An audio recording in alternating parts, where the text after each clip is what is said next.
Has anyone else joined the Zoom? No. All right. Then at this time, the court will close the Zoom. The proceedings are being live streamed and family and friends can watch that way as well.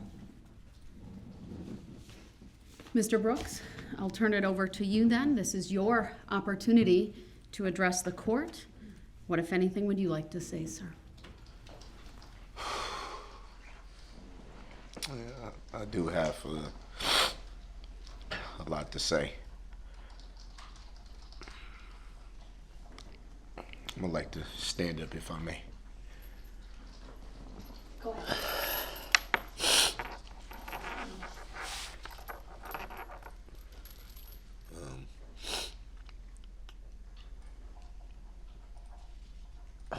It's emotional. I apologize for taking so long.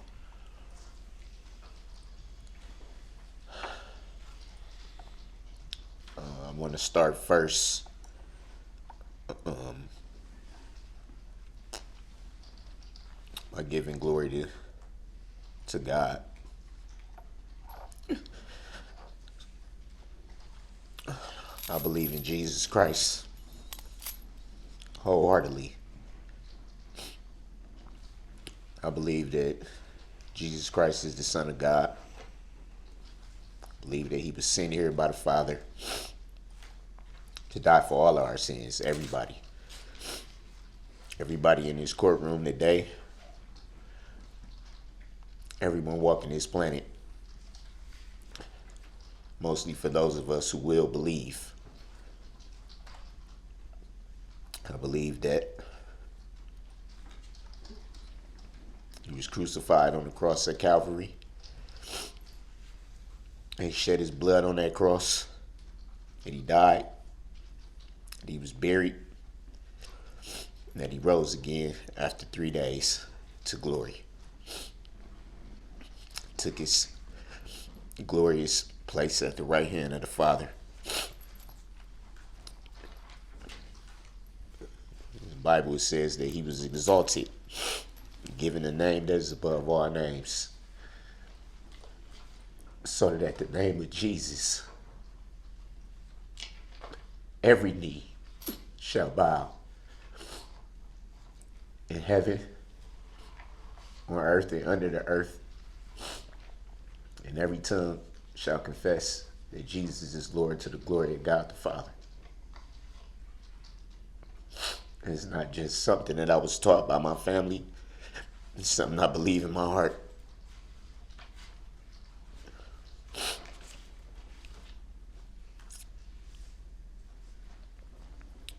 I just want to clarify one thing.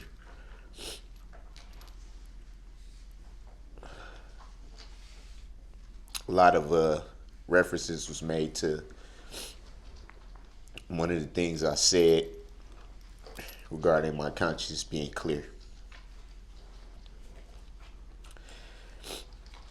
And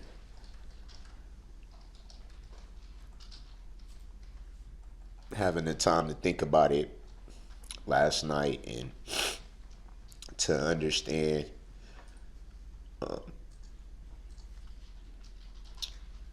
that the victims have the right to feel how they want to feel.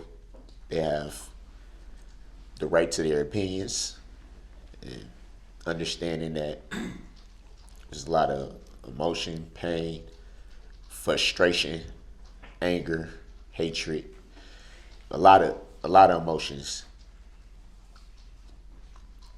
But I don't want that comment to be twisted. I don't want that comment to become another narrative that's ran with and taken out of context. That comment was made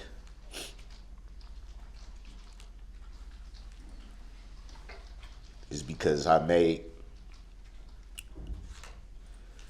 the decision to rededicate my life to Christ when this tragedy happened. In no way did that comment refer to not having any remorse, not having any understanding.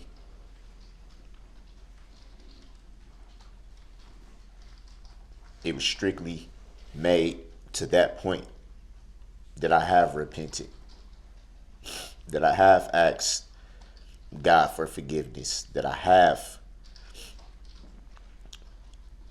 sent many prayers up.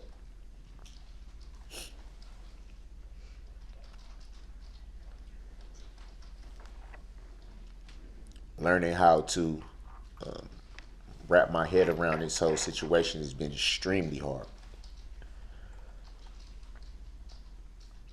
Extremely hard.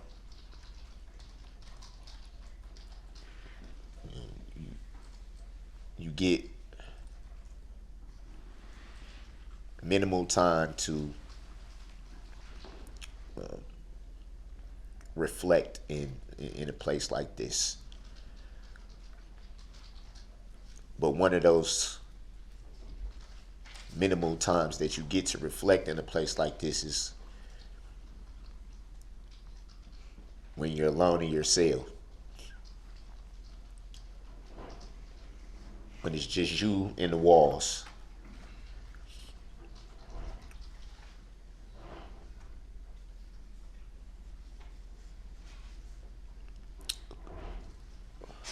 One of the victims made a comment about trying to understand why this happened.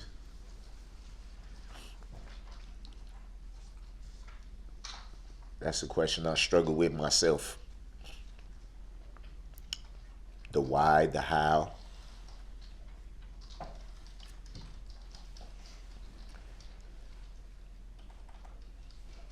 How could life ever get this far away from what it should be?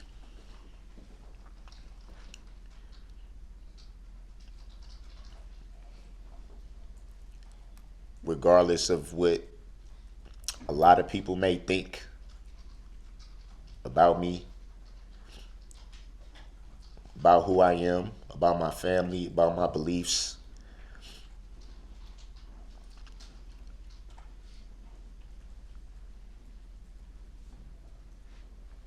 I know who I am. God knows who I am.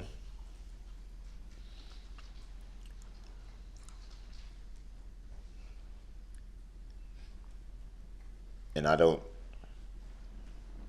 have any words of anger, any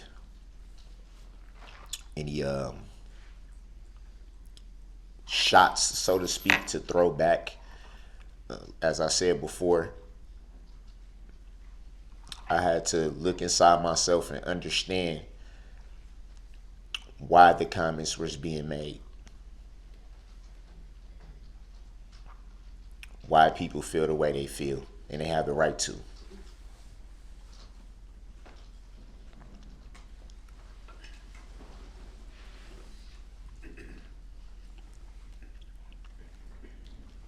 If I may. Well, you just need to turn forward, sir. I don't know that they're ready for that yet. Respect it. I think it's important to state why I did want to turn. Comment was made about this mask. It's something that I've worn the whole year of this incident. I don't. Well, I'm not gonna say don't, but I don't feel like I needed to go in too wild. Chose to wear this. There are a lot of different reasons why.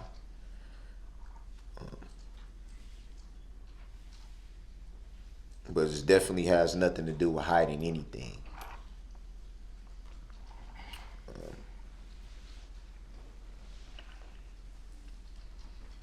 There is nothing to hide.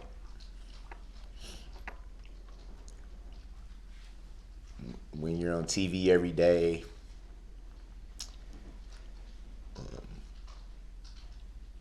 when your life is being dissected for the world to see, when your family's on TV every day in some capacity, when you're on pretty much every social media platform, what is there to hide from?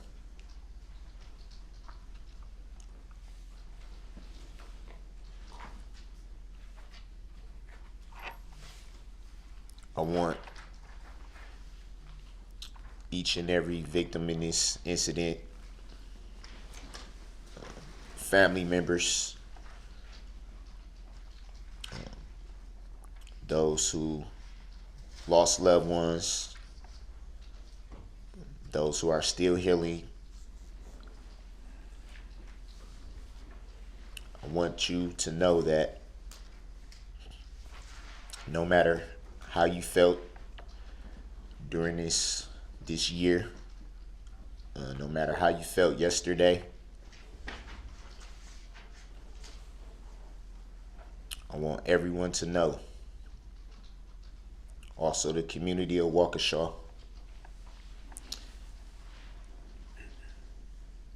I want you to know that not only am I sorry for what happened, I'm sorry that you could not see what's truly in my heart, that you cannot see the remorse that I have, that you cannot listen to all the phone calls that I've made to my family, that you cannot hear all the prayers that I've said in my cell, that you cannot count all the tears that I've dropped in this year.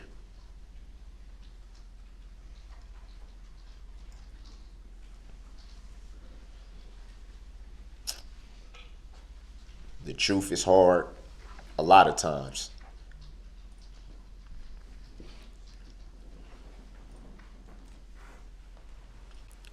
I'm not very old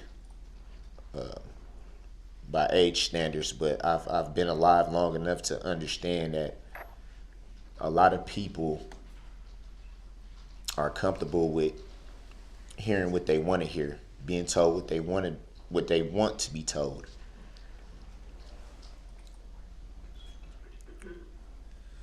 And being okay with that. It's easy to accept what's on the surface. It's easy to accept what's being put out there. It's harder to pull back the veil. It's harder to look deeper than the surface.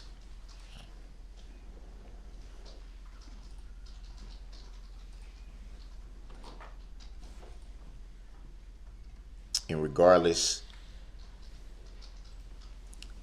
to the truth, I understand that there are many people that would never forgive what happened. I have to be okay with that. And I hold no ill will towards them for that. I have to be okay with the fact that people will be angry, some for a long time, some forever. I think it was clear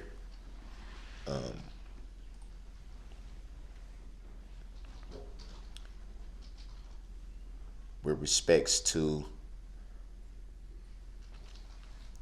how I'm viewed.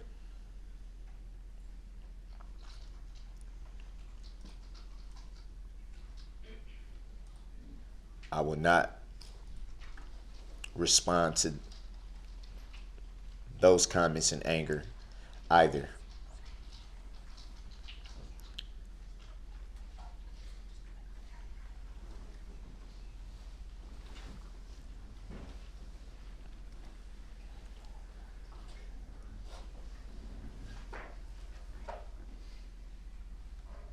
I want to also say that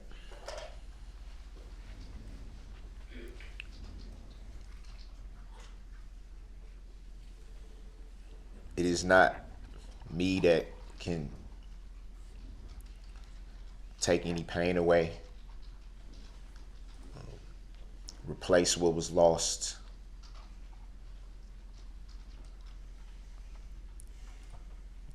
Give back joy, happiness. There's so many other things that was lost that day.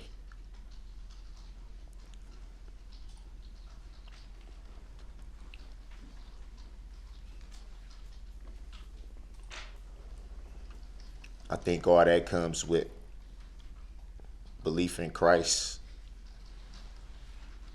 I believe that all that comes with time. It's a process.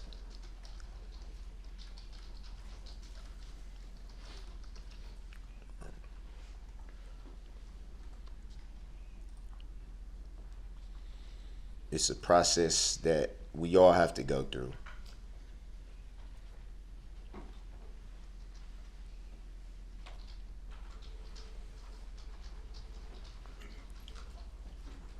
I noticed a lot of things that that I've said over the duration of this trial were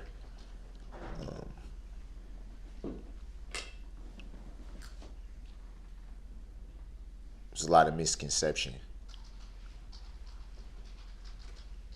I don't consider myself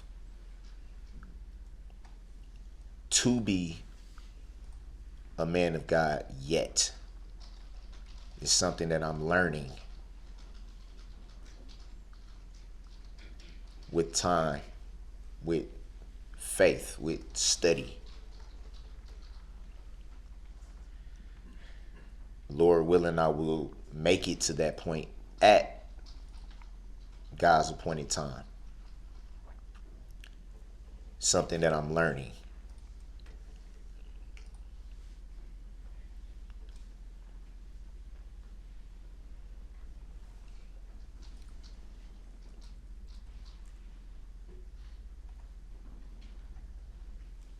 For anyone that doesn't think that I've spent time in the scriptures even before this, you're mistaken. Passages were quoted from Romans 6:23 in particular. The wages of sin is death. The wages of sin is death. That's Romans 6:23. It's a verse I'm very familiar with that I've read numerous times. Countless other passages are all passages that I'm familiar with. The thing about scripture is not only studying and reading it, it's about applying it to your life, applying it. It's not about just reading it or being able to quote it. It's about living it.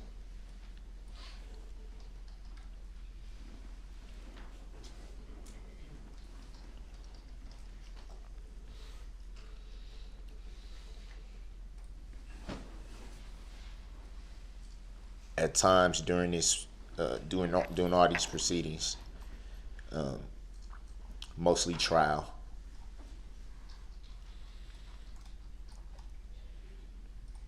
I've become frustrated at times.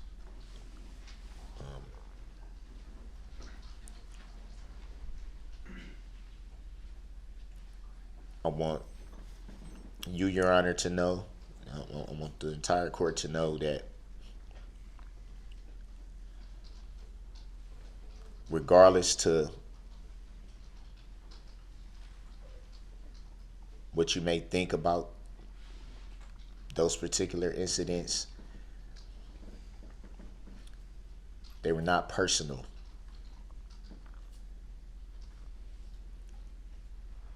Being here throughout this year and the constant learning how to deal with everything, learning how to take everything in. what you see, what you hear, things being shouted at you, the threats, and everything that you have to deal with just being here. It was like a culmination. Sometimes you get so frustrated because you feel like your hands are tied.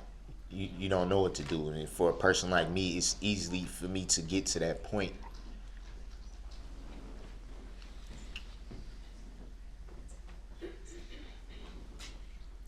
And so they would come out in frustration.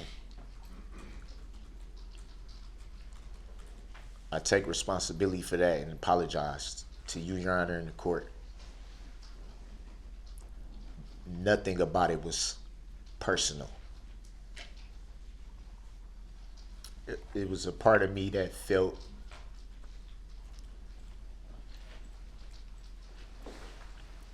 that I haven't been able to defend myself.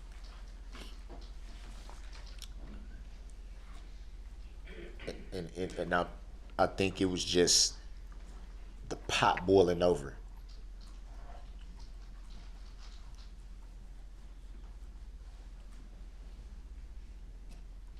I was wrong for not being able to control myself the times that I wasn't me.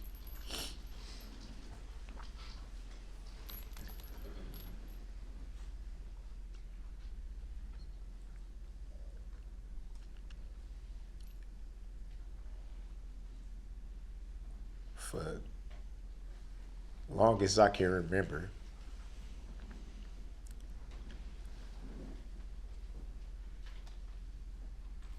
I've dealt with a lot of issues.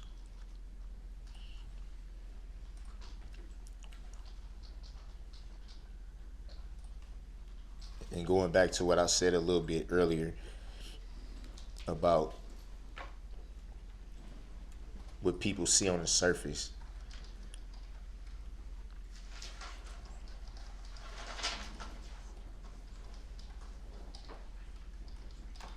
a lot of people don't understand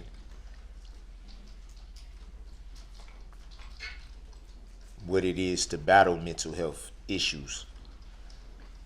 Not just that, but the difficulties of life in general.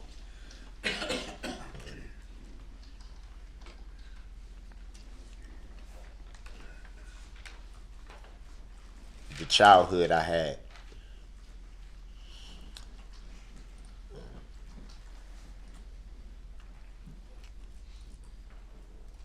Not having a father, having to see my mom sometimes work 2 and 3 jobs just to be able to support us.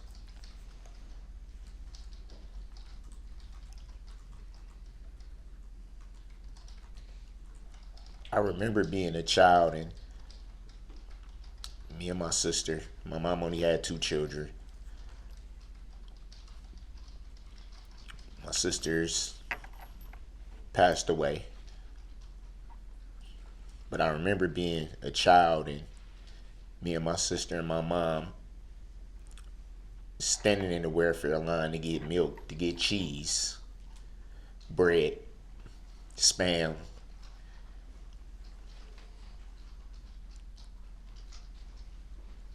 And when you're a kid, you don't understand that. You think it's normal.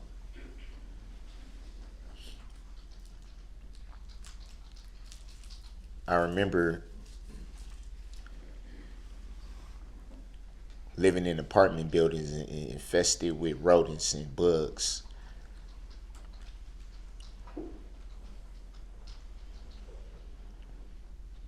Pouring in cereal in your bowl and having bugs in it.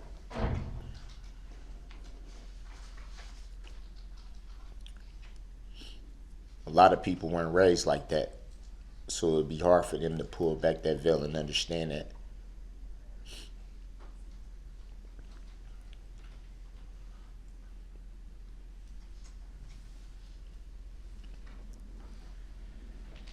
physical abuse,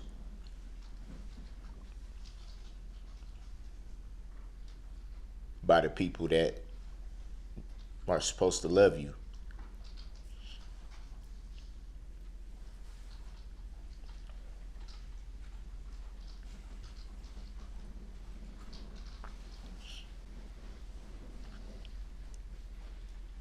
Trying to understand why your mind thinks the way it does, why you don't comprehend certain things.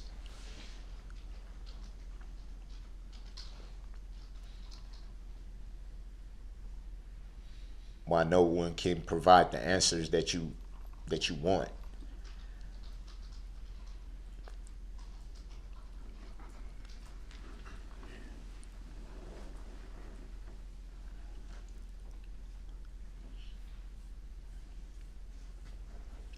Fact of the matter is, I have at times been medicated. I have been in mental health facilities, only for a short time.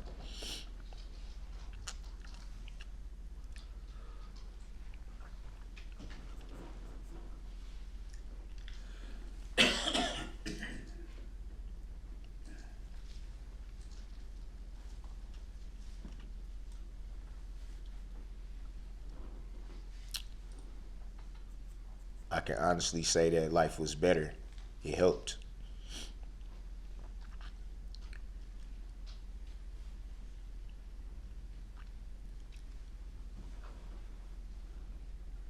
I think when you're going through something mentally that you don't understand, it always helps when you have people not so much that can relate. That also helps, but it's more, it's not the relating part of it, it's more of the that you can feel comfortable being yourself with. Someone to listen, someone to tell you that, hey, it's all right. You can let your guard down.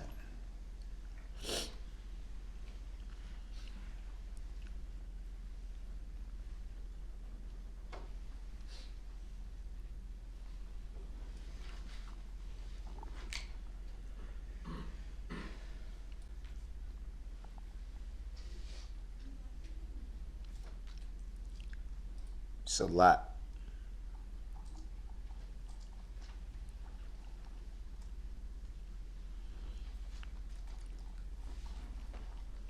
It's a lot. And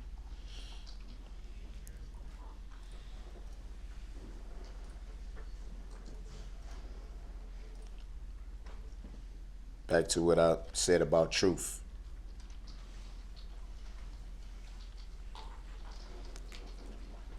People are going to, like I said, believe what they want, and that's okay.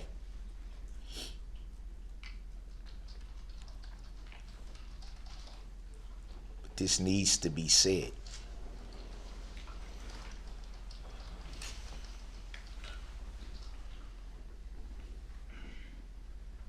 What happened on November 21st, 2021 was not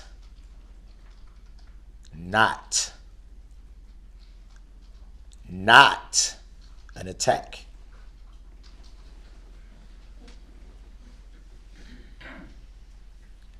It was not planned, plotted.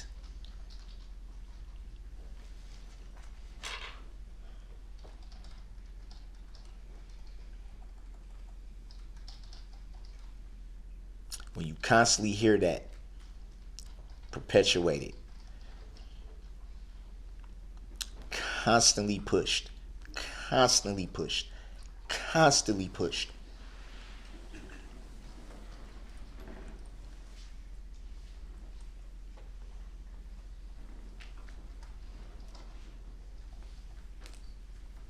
you wonder why. Why?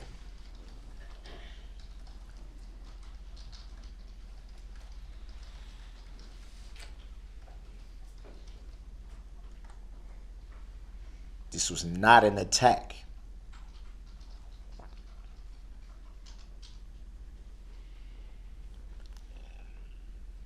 This was not an intentional act.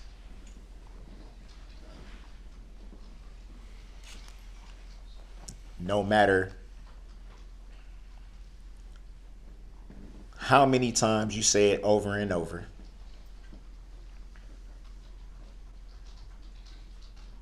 it was not.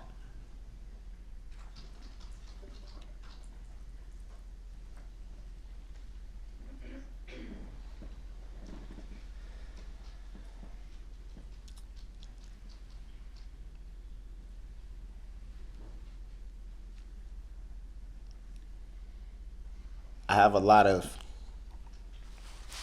and this has nothing to do with the victims, the families of the victims.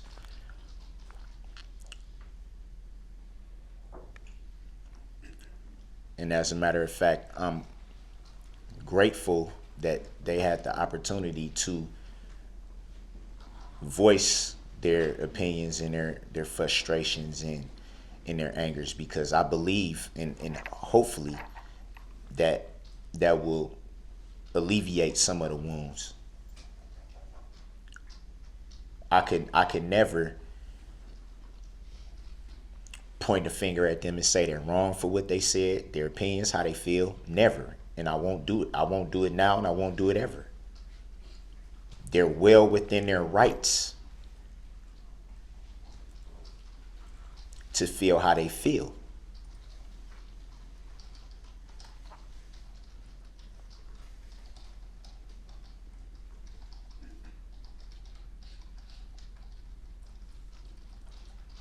I felt a lot of frustration and anger yesterday, not towards any of the victims.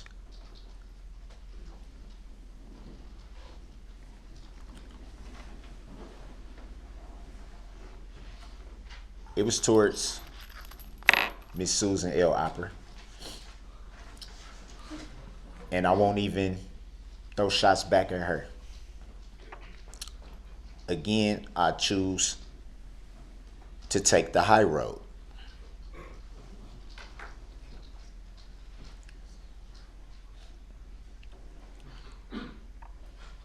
In spite of the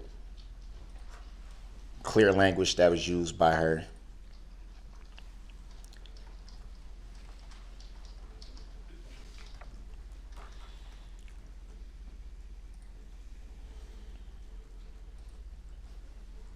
I'm not gonna fire back.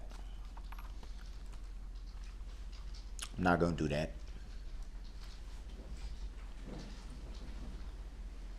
Am I angry? Hell yeah. Hell yeah. But so what?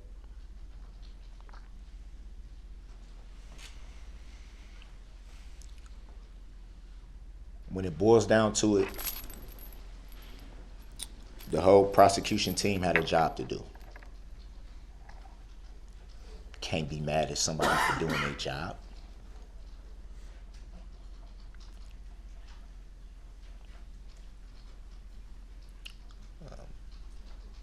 Attorney Basie, Attorney Witchow, I respect you guys.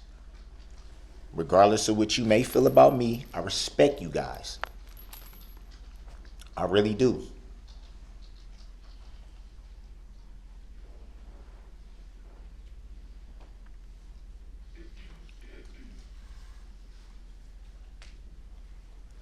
I respect you too, Attorney Opper.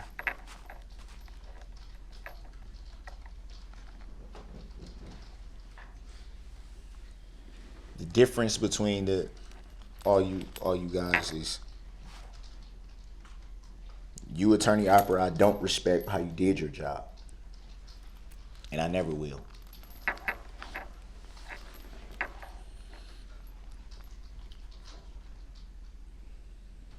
But I refuse to get into name calling. I refuse to raise my voice. I refuse to do any of that.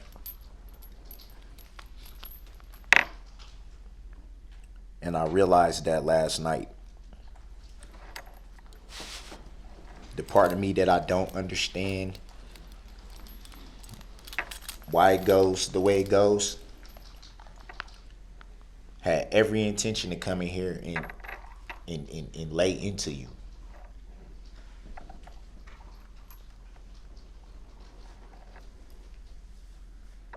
Out of frustration and out of the fact of feeling that I needed to defend myself by some of the things you said.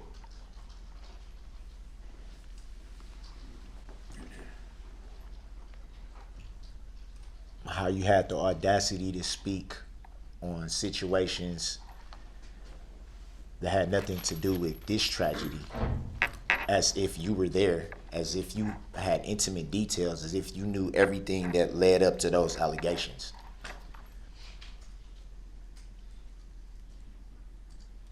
Just by reading the police report.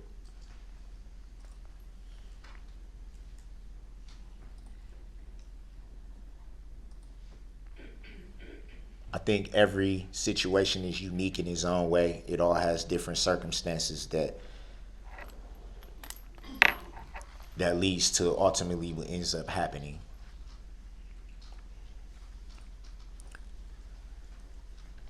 Reading the police report doesn't give you the right to pass judgment on a situation that,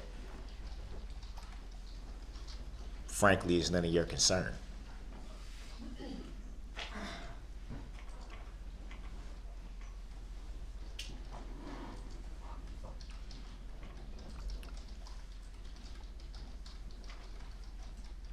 Honestly, you would think for someone that's been doing your job as long as you have, you would think you would understand that.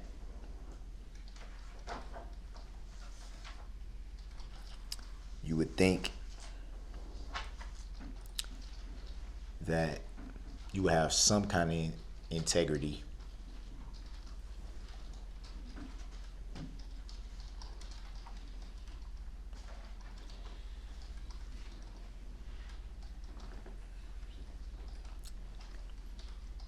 Even with that,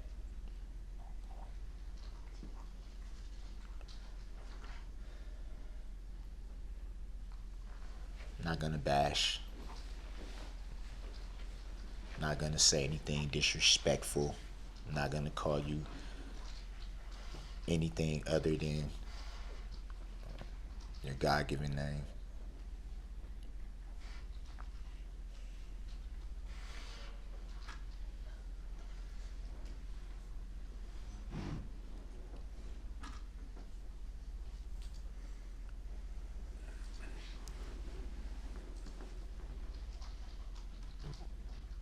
As far as the integrity, though,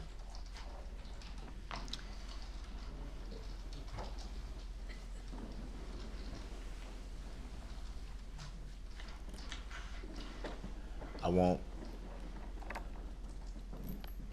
ever be able to wrap my head around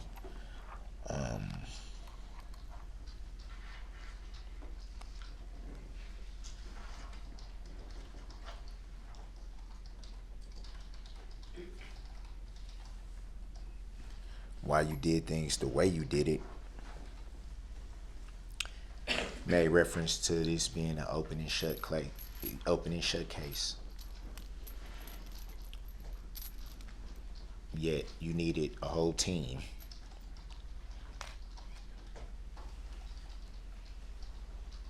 to prosecute an open and shut case, as you say. And again, no disrespect to Attorney Basie, Attorney Whitchild.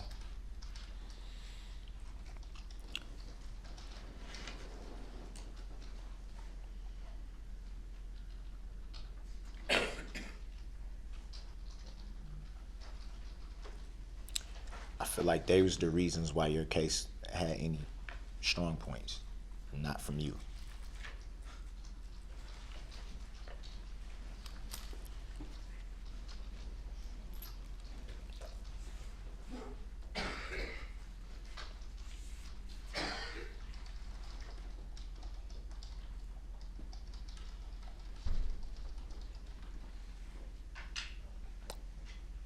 31 years. You said, yeah, you did say 31 years that you've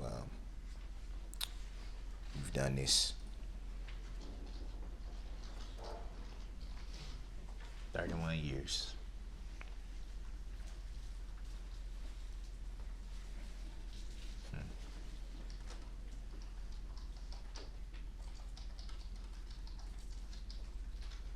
I don't believe you're that bright.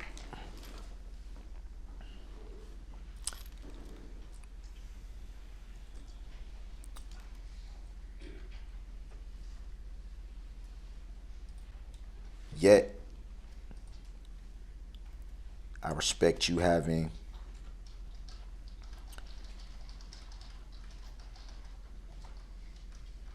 the resolve to take on something of this magnitude for this community. Can't do nothing but respect that.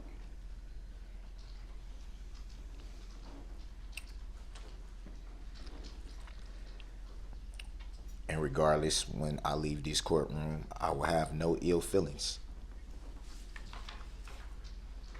with anyone.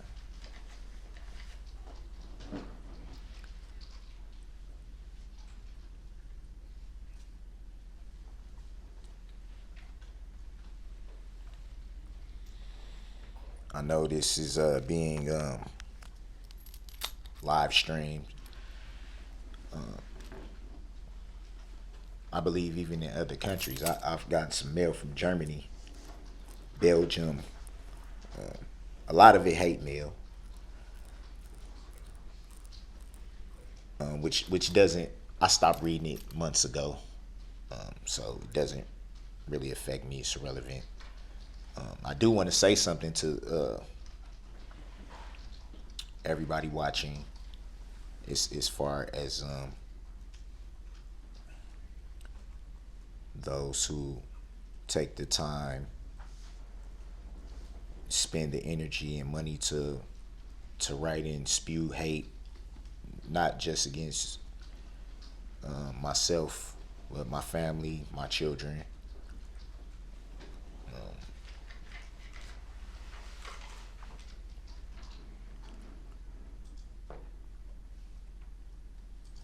I have no value in anything that you say. It doesn't bother me. It doesn't affect me. Keep up the bad work.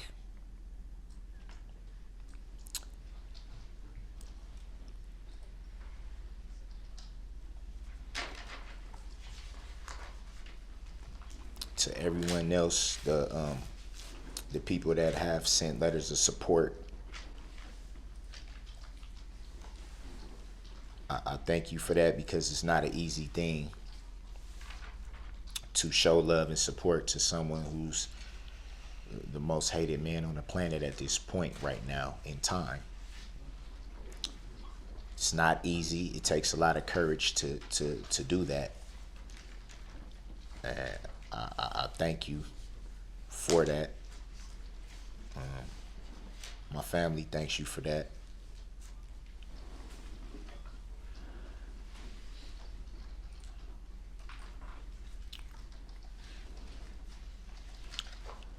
I want to say to the mother of my children, the mothers, excuse me, of my children,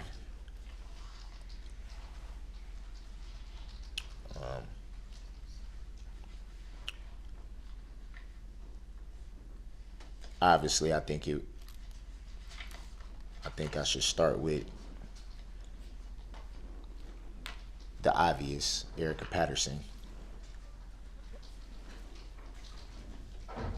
I want you to know, if you're watching, I always have love for you. You're one of the mothers of my children. I can never hate you. I refuse to go that route. Always have love for you. I always respect you. We got a beautiful daughter. I haven't always been right in the things that I've said. things I've done in regards to you. What I will say is, it always takes two.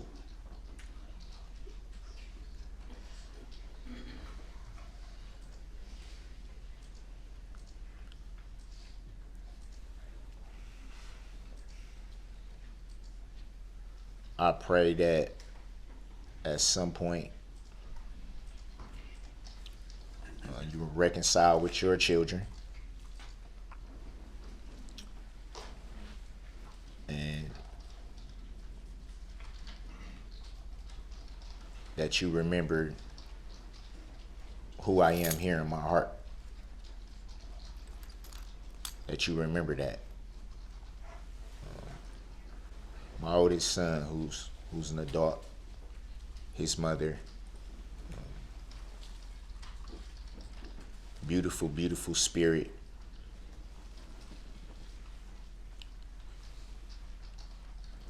I thank her for the times that she was there to listen when no one else was, when I couldn't figure out what the heck was going on in life, and I was being pulled to this direction or that direction, and just couldn't figure things out. She would take the time to sit and listen, and I thank her for it.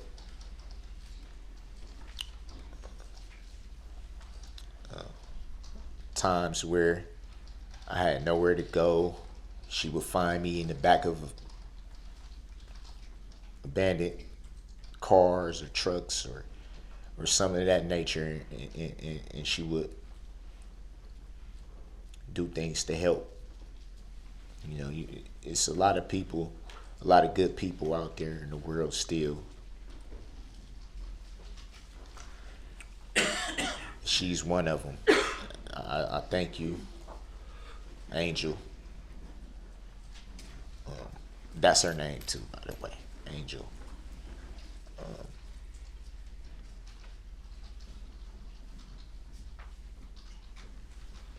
When I was all over the place mentally, couldn't sit still, couldn't make decisions,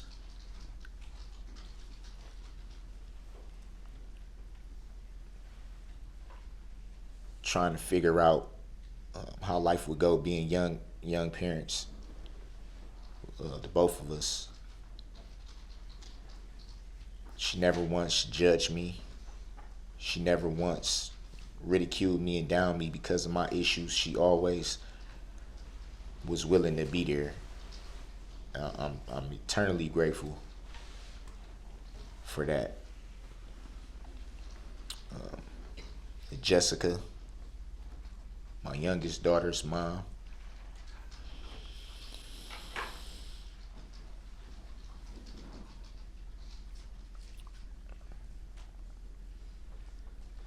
I believe it's a reason why God puts anyone in your life at the time that He does.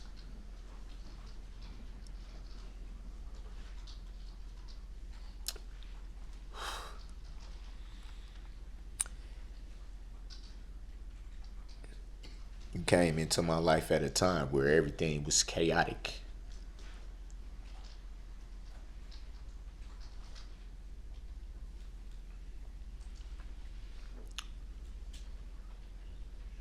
I didn't have a clue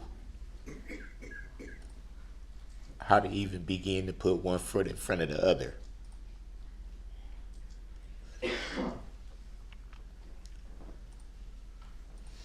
You came into my life at a time where I was pondering, what did I even have to live for?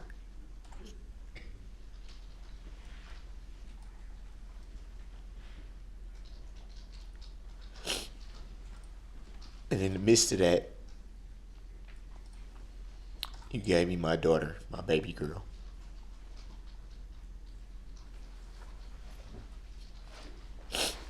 I always get emotional talking about her in particular, because she's such a daddy's girl. We're very, very close. Very close.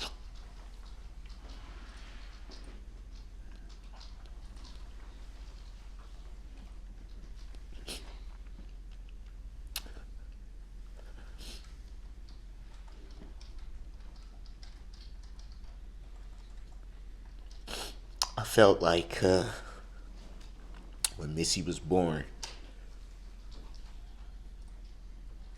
that was God giving me a chance to make good on the mistakes I made with my other older two children at the time. I felt like that was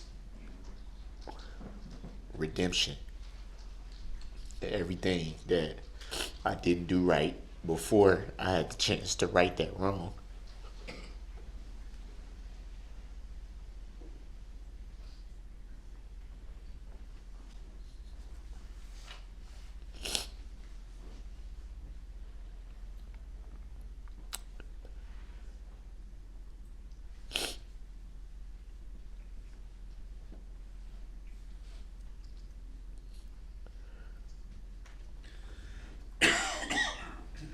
She's probably the single-handed reason why I'm even still breathing.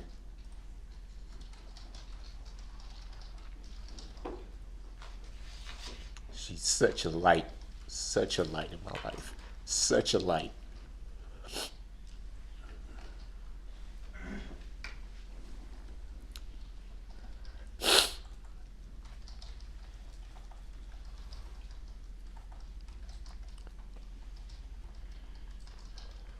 She doesn't even understand the extent of everything that's going on. She doesn't know what it is not to be able to talk to me when she wants to be able to see me when she wants to. She just doesn't get it, and I know that.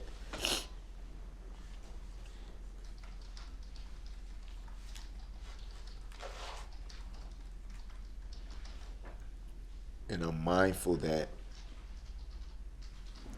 there are people in this community that feel the same exact way.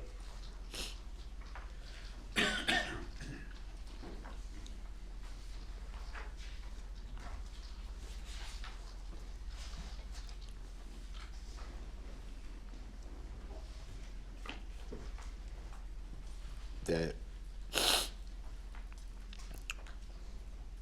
lights in their life that were taken.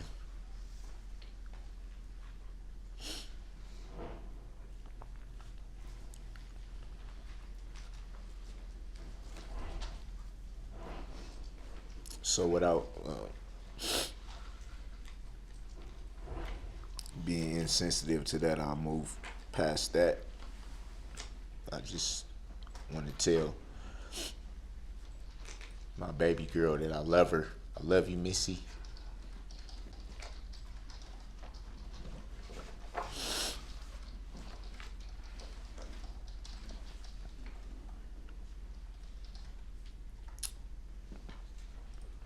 My baby boy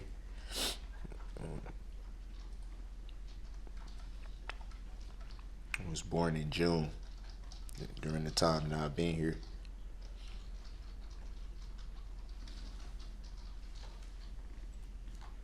His mother, Quita,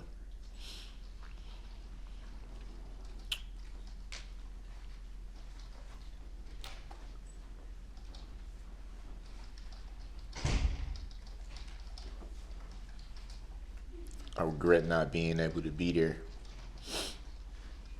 for the times that both of them needed me the most.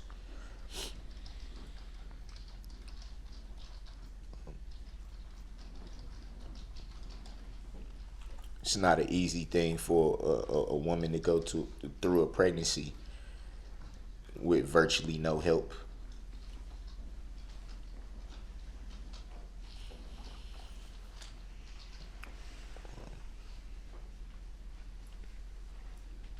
Having to move residencies because of this tragedy, not feeling safe while she was pregnant, not feeling safe, receiving threats, things like that. And I wasn't there.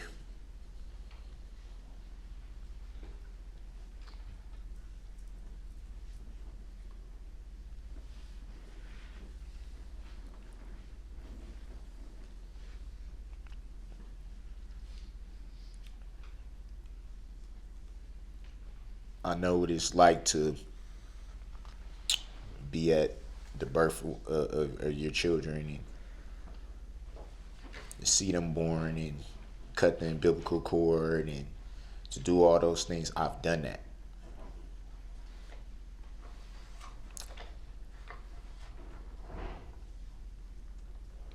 And to not be able to do it for her and for him.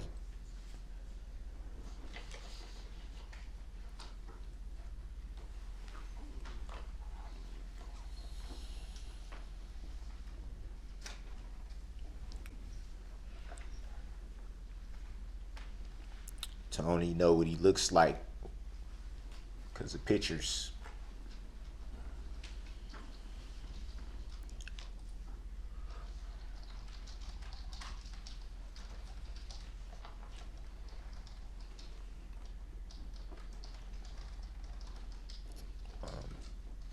For her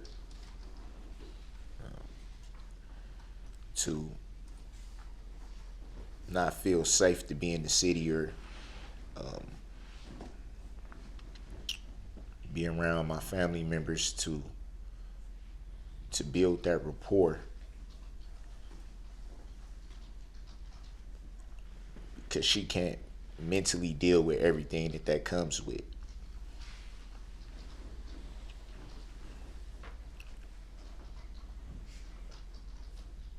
And for me to not be able to help her, for me to not have any words to uplift her,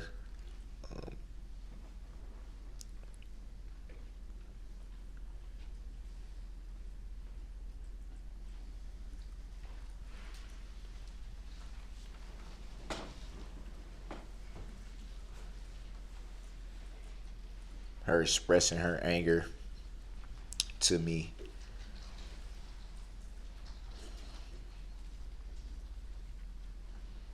not knowing how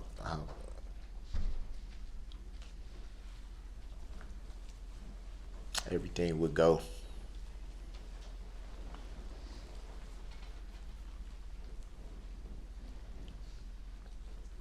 It's hurtful.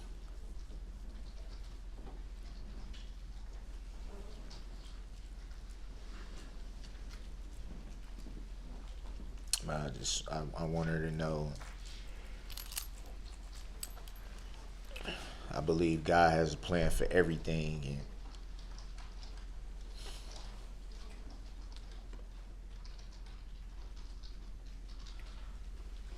it's about doing the best you can inside of God's will.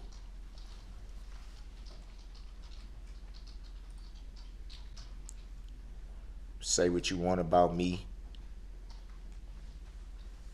I'm not gonna walk away from my children. I refuse to walk away from my children.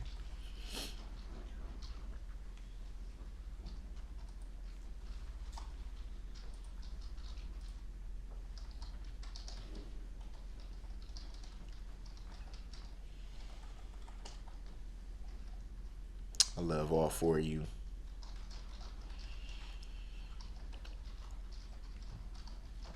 And that won't stop for nothing, no matter what.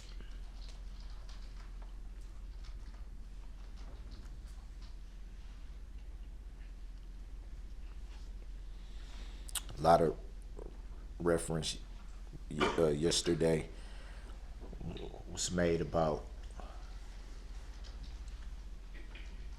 death.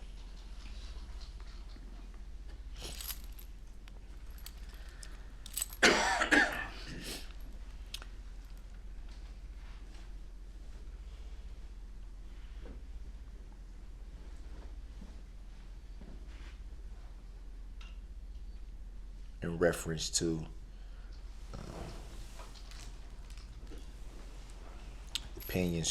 opinions towards myself.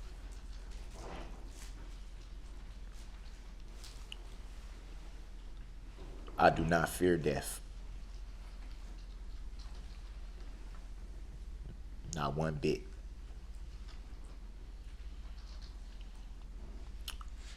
I do not fear death because I'm in Christ.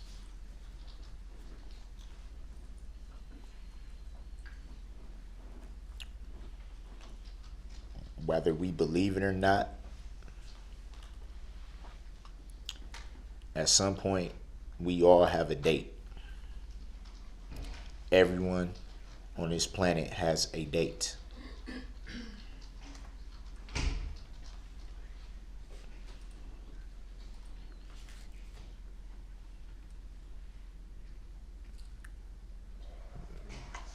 In the word, it says that it is appointed to man once to die.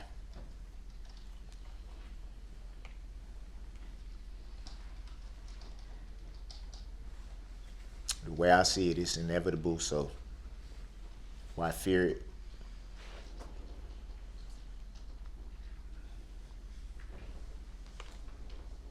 I'm 1,000,000% confident in where I'm going when this is all over. 1,000,000% confident. Regardless of what anyone thinks or says, I'm 1,000,000% confident in where I'm going.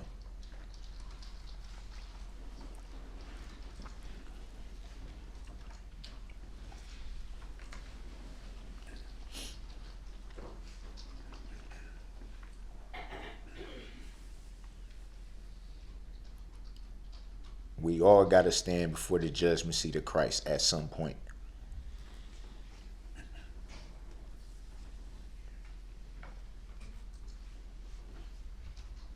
All of us. Nobody's any better than the next person.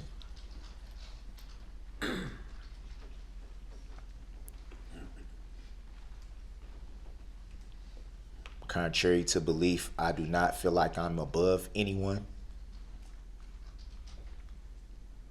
I don't feel like I'm superior to anyone. I breathe air, I drink water, I eat, I go to the bathroom, I bleed just like anyone else. I'm no better.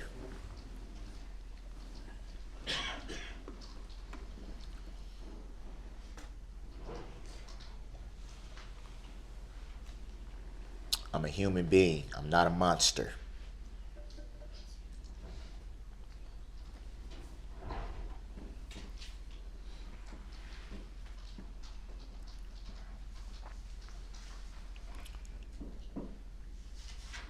I'm a human being that's been trying to figure out for 35 years.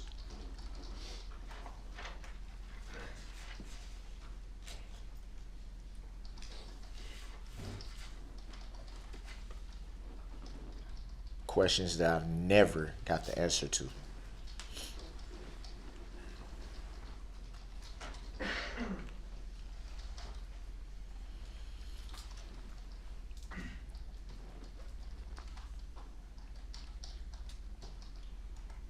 I noticed yesterday in a lot of the victims' statements that a lot of the victims are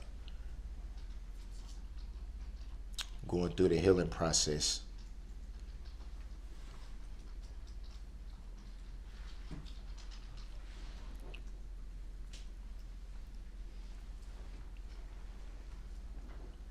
Believe it or not, I've prayed for all victims' family members for a year now to be able to make it through that process. But it is a process. It won't happen overnight.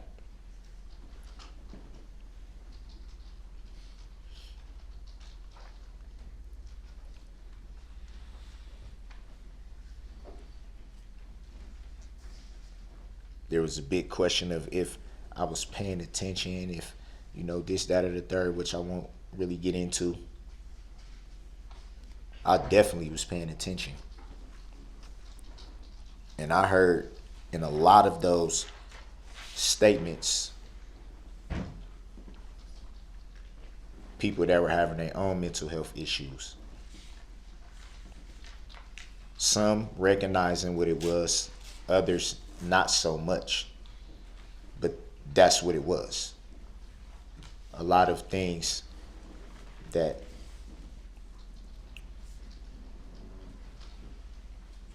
you just can't quite wrap your head around.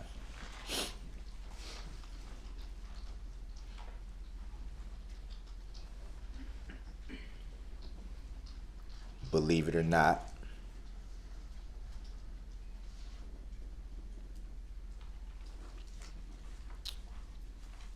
you were talking to someone that's dealt with those same types of questions for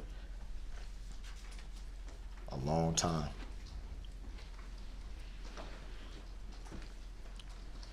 Questioning life itself. Questioning what's the point of being here to go through all this pain, to go through all the doubts, feelings of inadequacy I can relate to firsthand.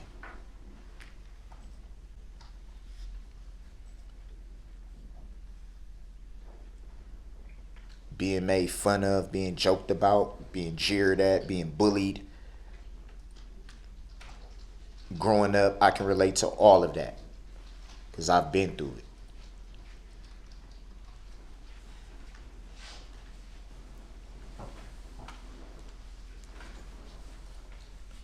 Not knowing if you even want to wake up after you go to sleep. I've been through that.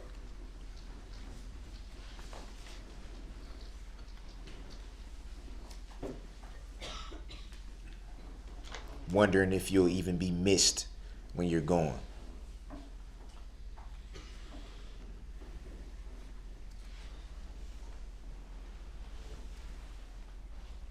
The weirdest hours of the morning, just sitting up and just finding something to stare at.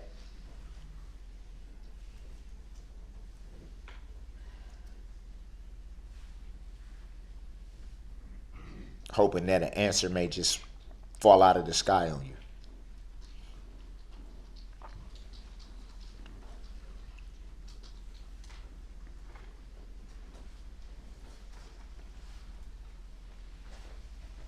Me, myself, I've, like I said, raised Christian, but it's been so many times through the years that I've doubted God. It's time. I think everyone in this room can say that. If you believe, you've doubted, you've questioned, you've wondered.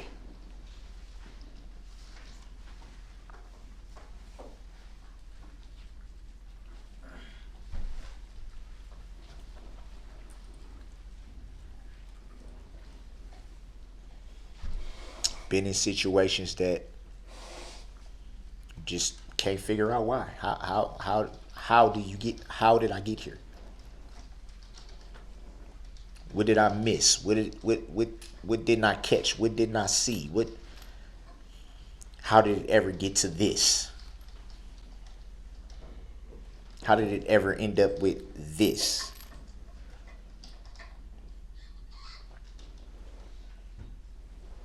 At some point we've all been in that position. Obviously, in my shoes, it's a little different.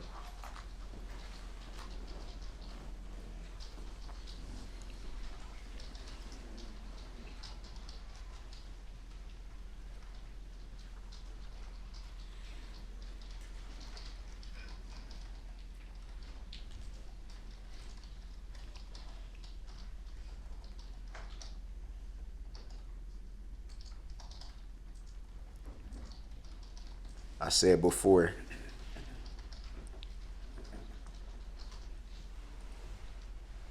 for the people that don't have any understanding, I can't sit here and be what people would want me to be. We're all individuals. We all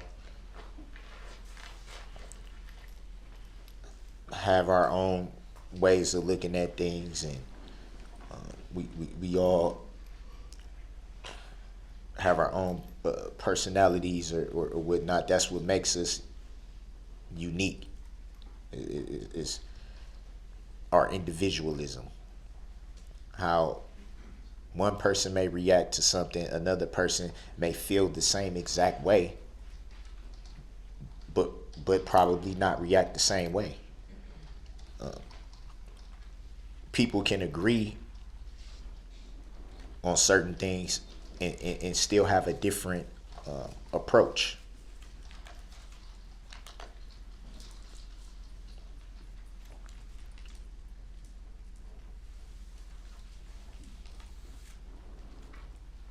And listening to all the victims yesterday that had the courage to speak and state their opinions and vent their frustrations and their anger and everything.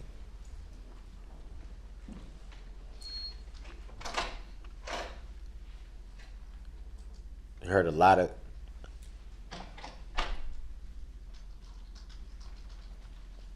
what should have been done, what could have been done as far as to the remorse.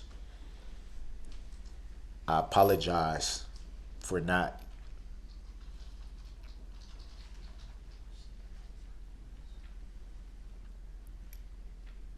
showing people what they wanted to see. I just ask that there be understanding to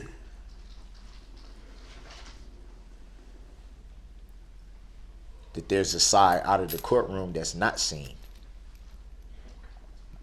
What's seen in the courtroom is just a small piece of the whole puzzle.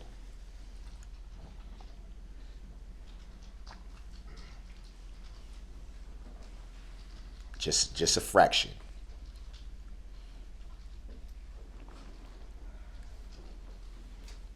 The majority of the time, I'm not standing in the courtroom or sitting in the courtroom.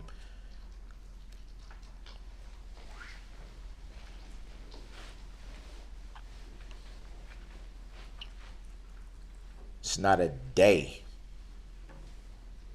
It's not an hour that goes by that I haven't thought about what's happened. That I haven't tried to wrap my head around how something like this could happen.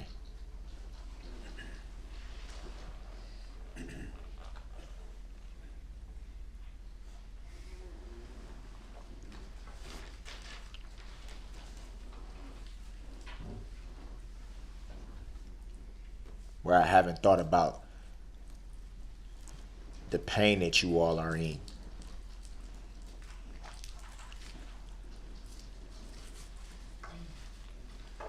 What was lost and in the fashion that it was lost. Contrary to what people may think.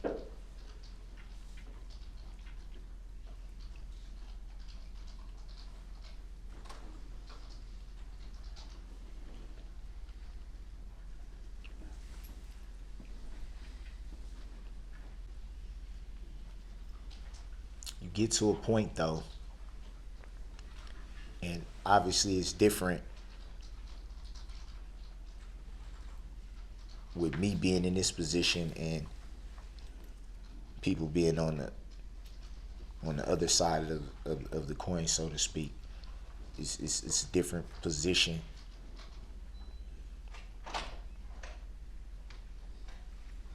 On my end, you get to a point to where you're just tired. You get to a point where you've cried all the tears you can cry. You've prayed all the prayers you can pray. You never stop praying, but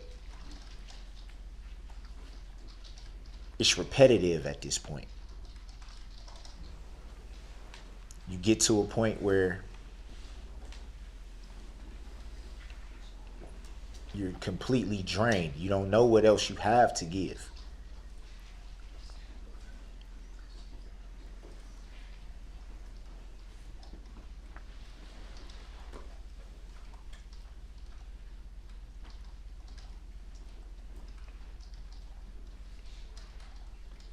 There was many court dates in the beginning of all these proceedings that I wasn't even sure if I can even come in the courtroom without breaking down. It was times where I didn't even feel like I was going to make it through a court proceeding. When I did have representation, it was times where I told my representation, no, I don't. And that wasn't because I just didn't want to come in the courtroom. It was because mentally I could not handle it. I couldn't.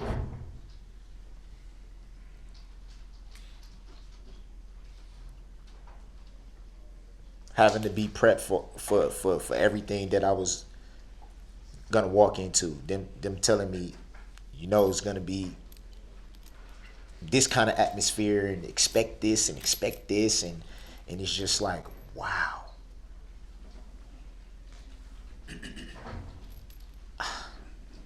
How am I gonna do this?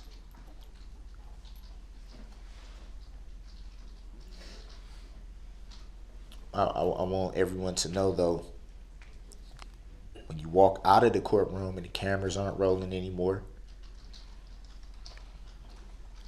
you don't have the world looking at you anymore.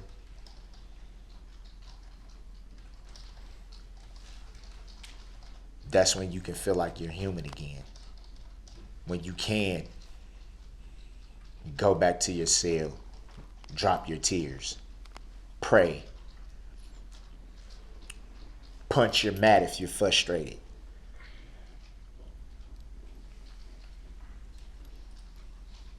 Sleep it off. Whatever you may choose to do.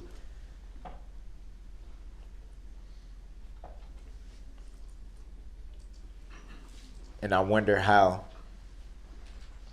things would be different if the cameras was rolling then.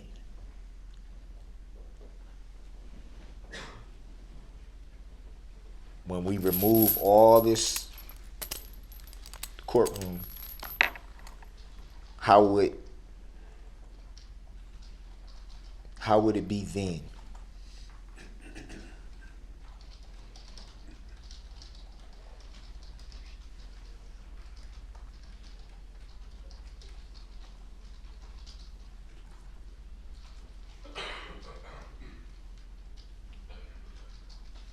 We've all done things in our life that we regret, that we're not proud of.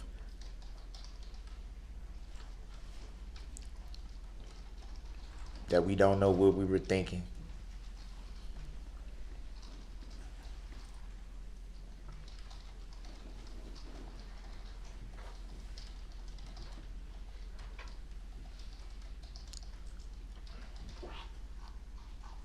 That's been like a roller coaster for me in this year, a roller coaster. And obviously, just everyday life, some days are better than others. That's just life in general. Some days are just better than other days.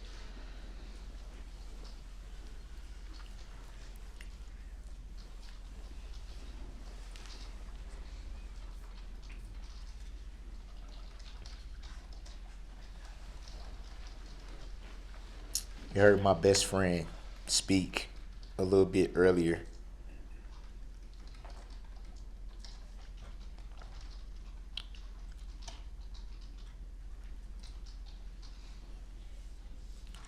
About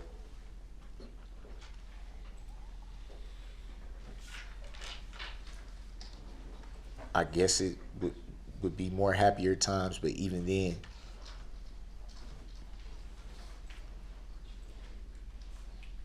you put on a smile to hide the pain.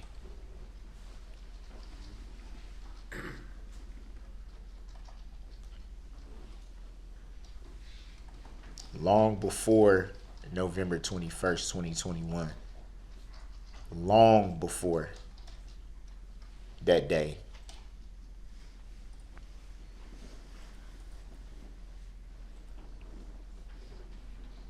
I was struggling. Long before.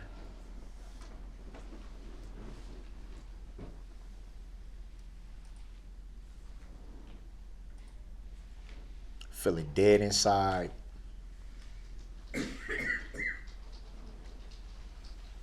Then feeling hopeful. Then feeling depressed. Then feeling happy. Then feeling upset. Just up and down, up and down, up and down, up and down, up and down.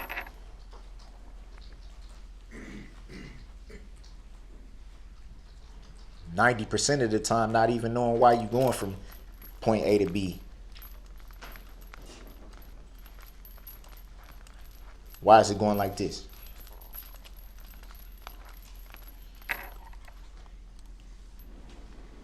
So I think you do a lot of things to numb that. Some people have different things that help them numb it. Some people turn to drugs. Some people turn to alcohol. Some people turn to many different things. Some people isolate themselves. Some people, however you deal with it, it's how you deal with it. At that point in my life, I chose to put up a front. If no one seen me for how I truly felt, then there would be no questions. You see someone and they always have an upbeat appearance or seem to be smiling or seem to be in a joyful mood, there's no reason to quit. Like, what is there a question?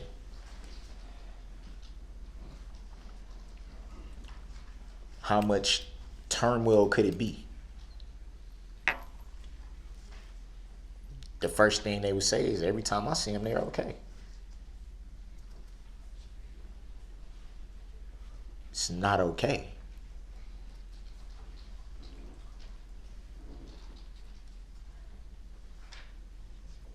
It's not.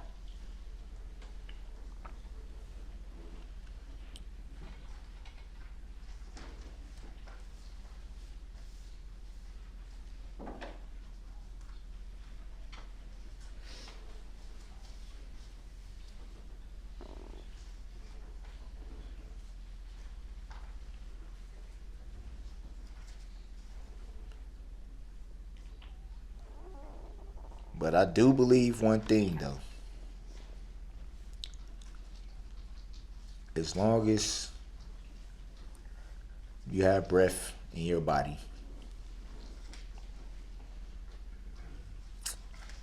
no matter what you're going through, where you may be, what struggles you have,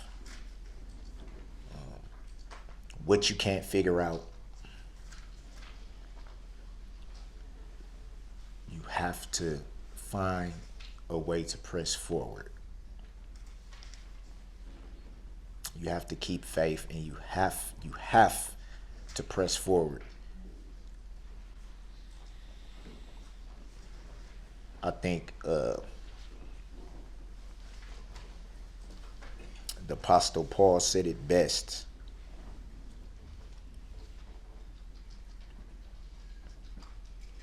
The Apostle Paul said it best when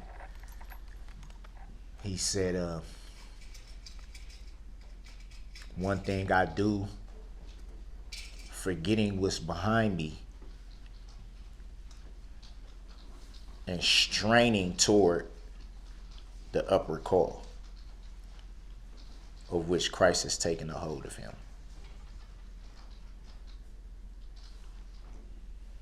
Straining forward, which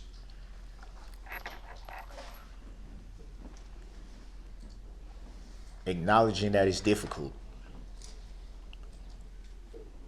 Acknowledging that there'll be opposition, there'll be hurdles to jump, there'll be mountains to climb. It's not gonna be easy. Acknowledging that by saying straining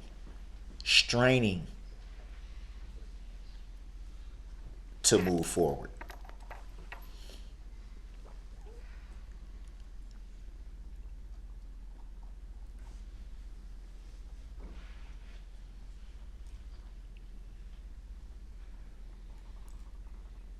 That's what I've been learning.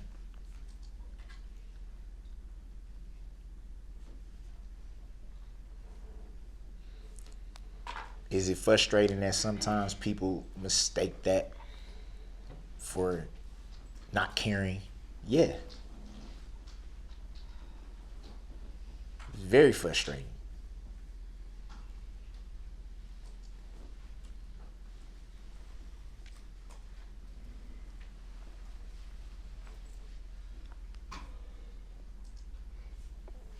As hard as it is, you cannot turn back the hands of time. You can't. As much as I wish I had the power to do that, I can't.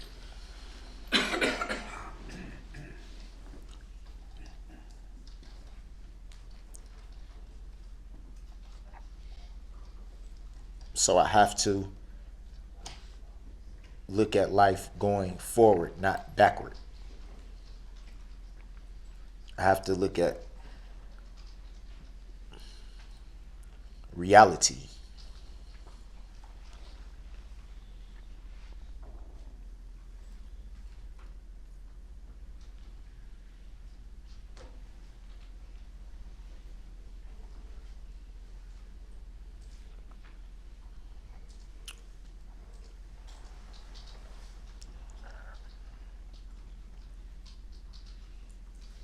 I've moved past the actual tragedy of the day of November 21st, 2021, but I have not moved past uplifting this community in prayer, and I will continue to do that until it's my time to pass on. I won't stop uplifting the communities in prayer, the victims, the families. Regardless of how anyone feels, I will continue to pray for them, because that's what I want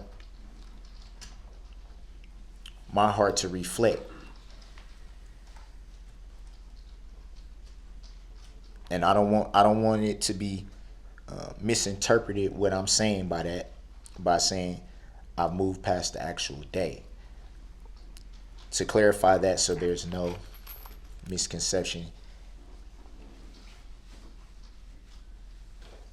it's that none of us can go back and change what happened. We can't.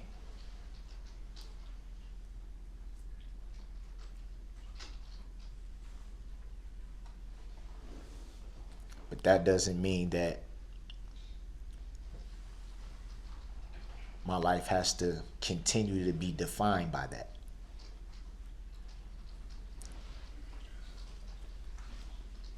I refuse to continue to live at that time, because that time is past.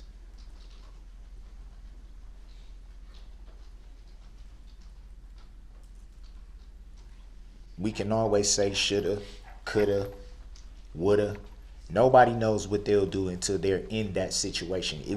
It's easy to say, I would have did this, I could have did this, I should have did this, I would have did that. You never know what you're gonna do until you actually there.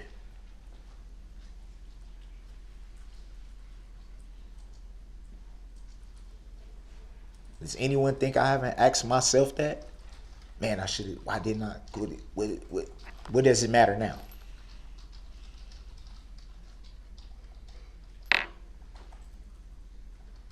How many times can I pound my fist against something and say, why, how could this, what,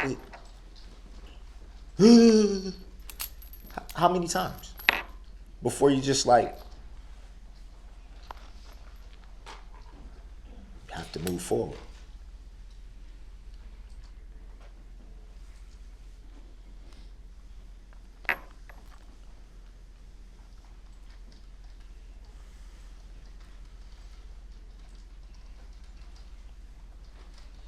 Forgiveness.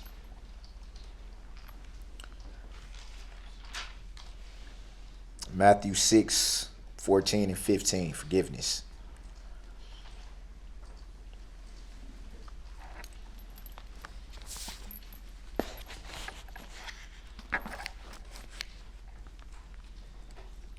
For if you forgive other people when they sin against you, your heavenly Father will also forgive you. But if you do not forgive others their sins, your Father will not forgive your sins.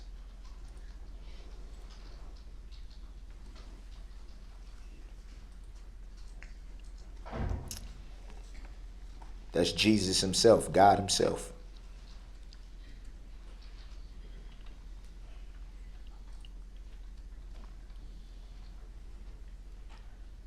I point no fingers towards anyone in judgment to say, how could you say this? And how, like I said before,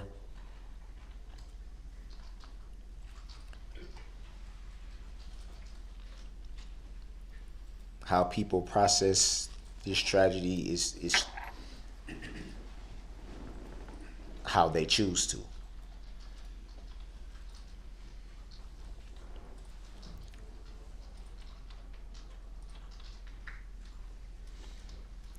I could jump up and down and yell and scream about what was said in regards to me,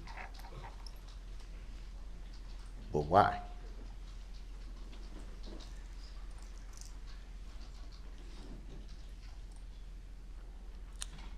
Everyone has to make their own peace with God, and that's what I've done. Regardless to what people think, I've done it.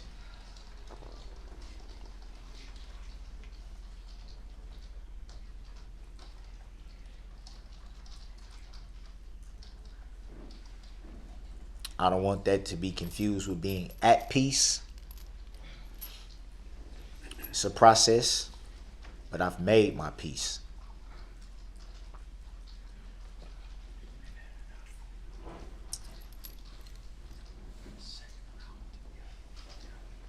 That is the only reason why I made the comment that I have a clear conscience. It was not pertaining to remorse. It wasn't mockery. It wasn't to thumb my nose at anyone.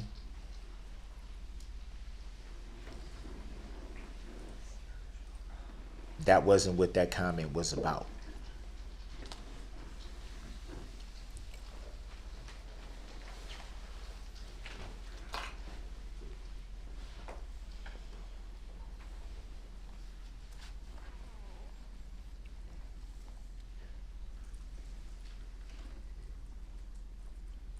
I've chosen to do that because it was needed.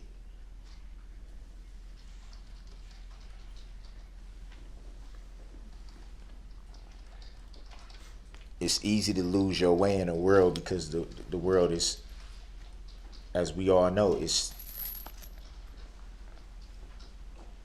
a big place. All types of things are out there. All types of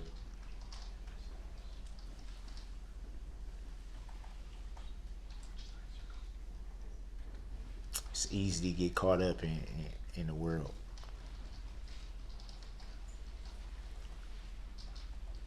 I can't and I refuse to live the rest of my life trying to please other people.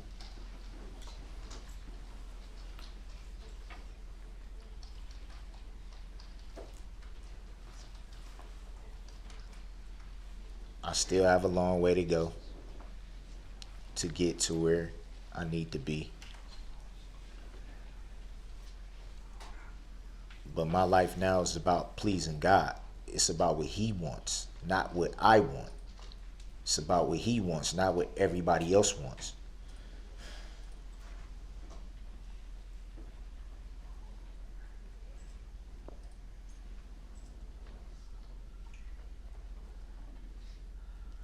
I brought up God's will. Yet another comment that was taken out of context.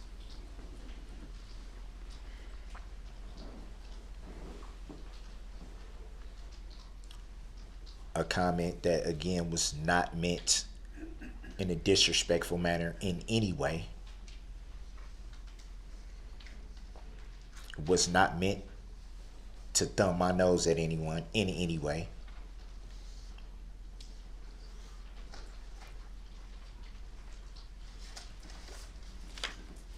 It was the acknowledgement that God is in control of everything. Everything. The good, the bad, and the ugly. He is in control. That's what that was pointed towards. That and that alone. For those of us who do believe, we always been taught that God, his ways, not ours.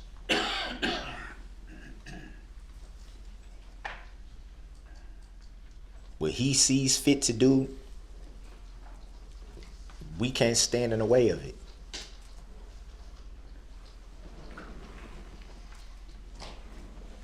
No matter how much we wish we could, we can't.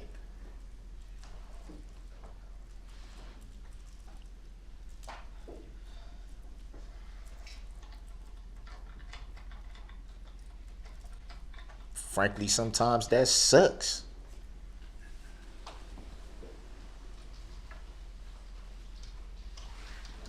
I never thought I would be standing here not being able to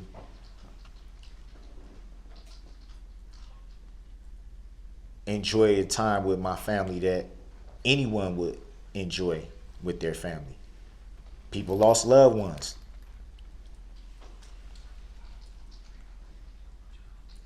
I'm sure they feel the same way.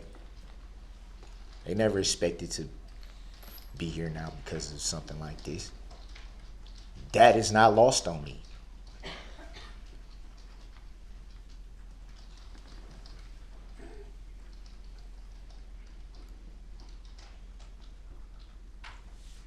To suggest that I don't care,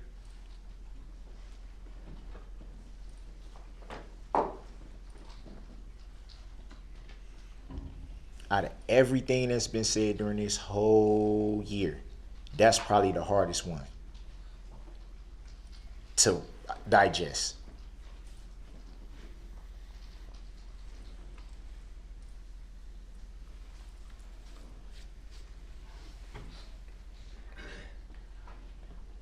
To suggest that I'm heartless.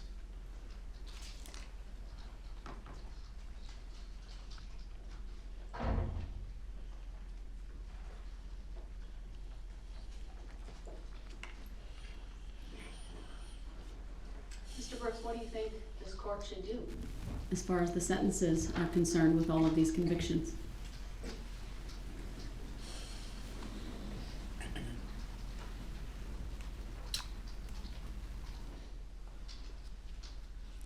Honestly, Your Honor,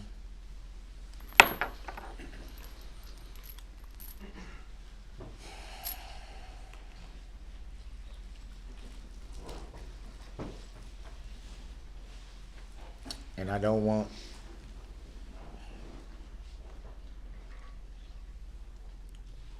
this to be taken out of context.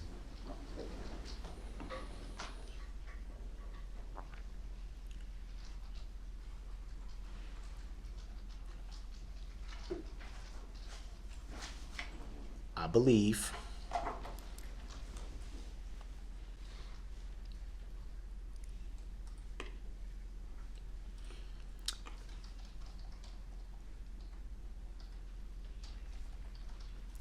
there's issues with me attempting to answer that. And here's why.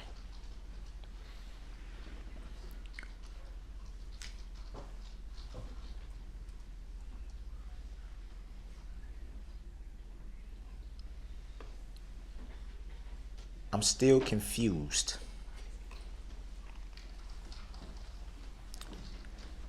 I'm still confused on the true nature and cause of the charges. I don't understand them.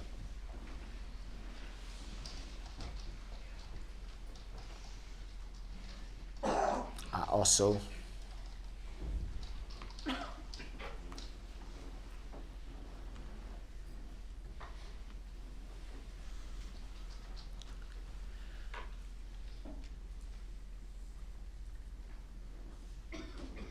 I also believe a decision was already made before we even got here, and I could be wrong. That's not a shot. It's not a slight in any way towards Your Honor. It's not, and I don't want that to be taken out of context as well.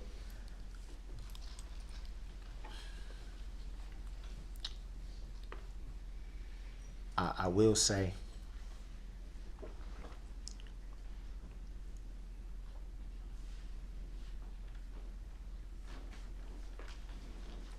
help is needed.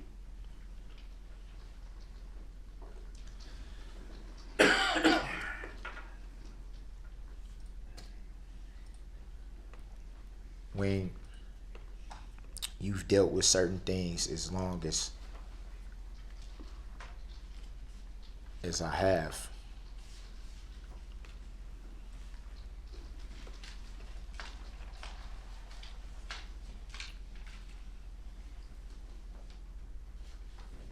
we have so many questions about where to start. Where to start. You have so many questions about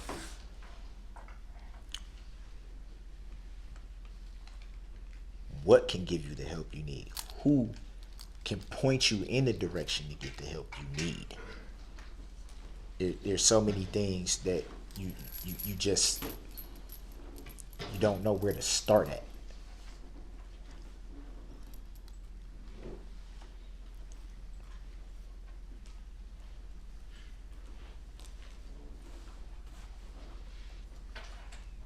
Your Honor,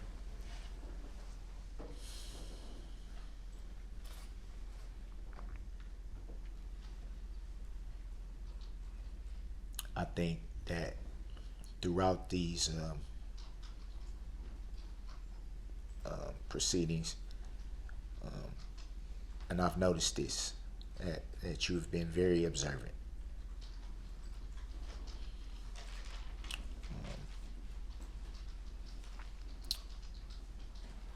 You've been very attentive.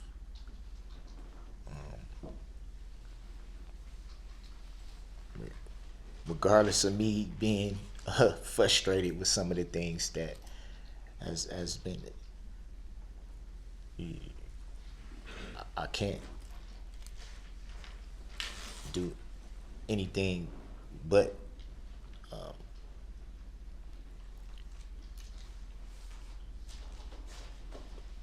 look at what you have done, which is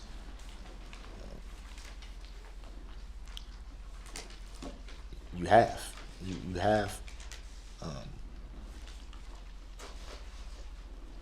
been very, very keen. I believe that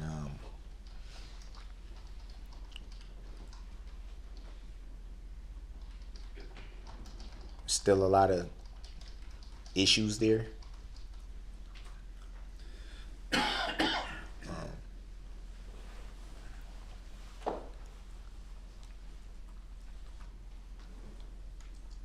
I believe that because of the issues I have, sometimes I may have said things that you probably didn't really understand what I was meaning by it. I'm not sharpest knife in the drawer. I think sometimes my mind probably works a little faster than I can articulate something or pronounce something or say something.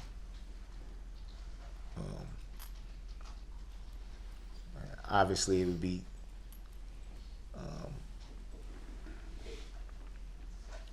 hard to top what was already said about you thus far.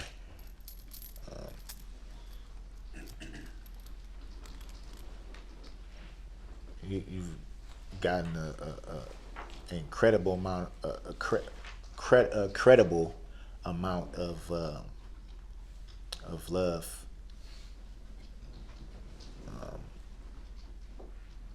For your job in this matter. Some even say superhero some people, I'm sure you know this, but some people have even dressed up as you for Halloween. Mr. Brooks, I'm not looking for accolades from anyone. I'm looking here today to sentence you in this case, and I'm frankly more interested in your thoughts on that than your opinion of me and how I conducted myself during this trial. It wasn't my opinion on that part. I have a job to do today. It's not an easy one. There's 76 counts.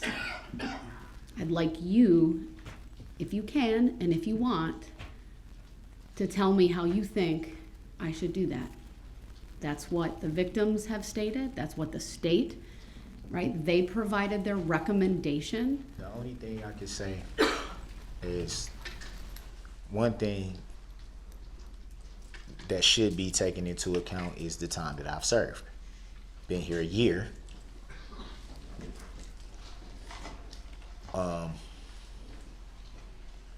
That would pretty much negate count 76. So there's that.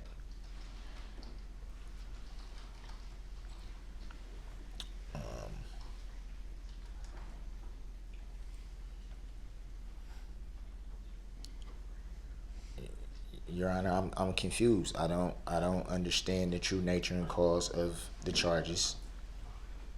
So I can't really consent to being sentenced when I'm still trying to. I don't understand. It's not a delay tactic. It's not attempting to be disruptive.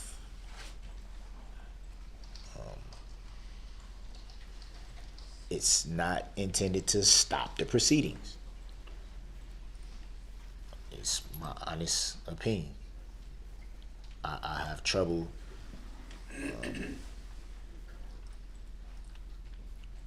with comprehension.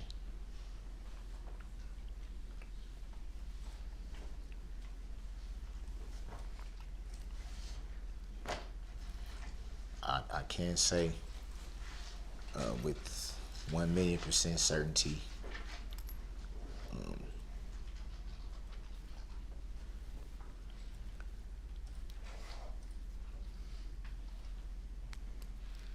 that everything as far as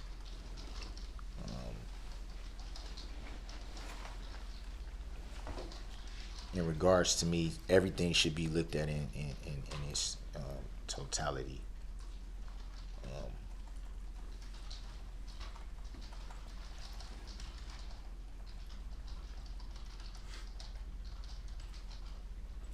The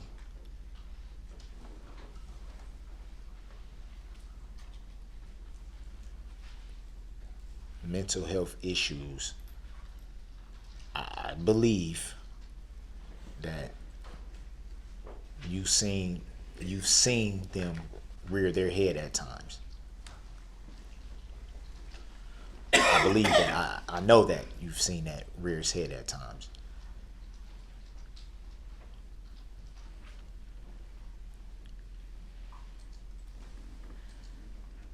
I also believe that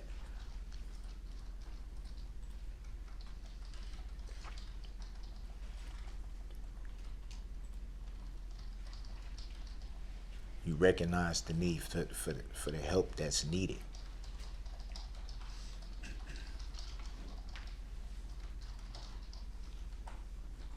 You've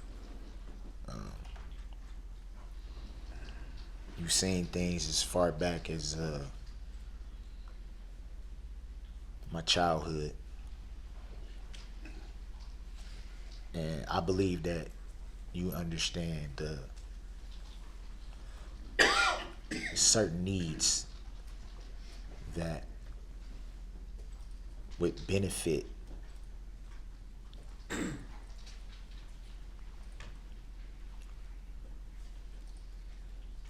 where to start. Me myself, I don't know. There's so many issues that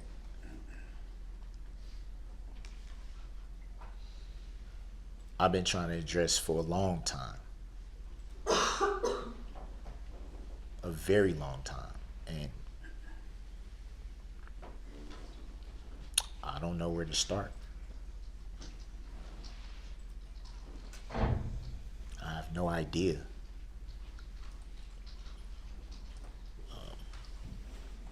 I can tell you that I want to be able to get to a point in my life where I can have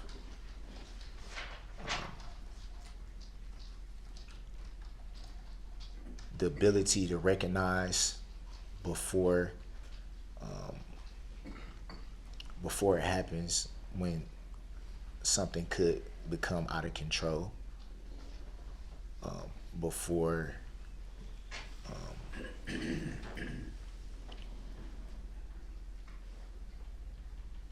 an outside source can maybe pinpoint it and say maybe something's wrong. I would want to get to a point where I can be able to recognize the signs on my own. I want to get to a point where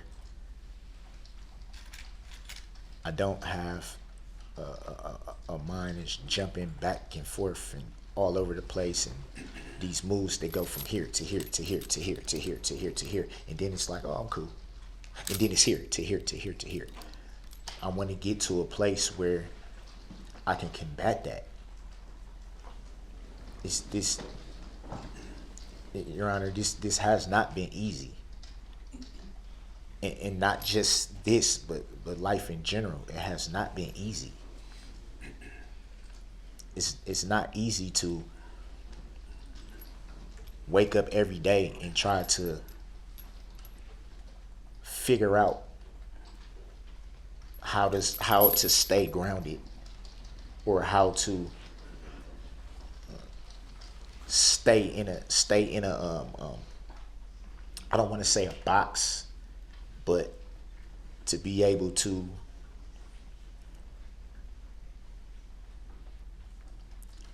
stay in a straight line, to be able to take life as it comes, to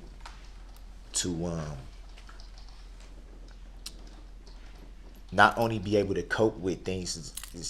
Things are gonna happen, problems happen. Life itself isn't easy. I want to get to a point, Your Honor, where I can be able to say, okay, it's okay. It's okay.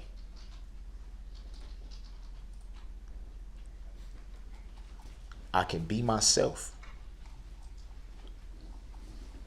I can say, you know what?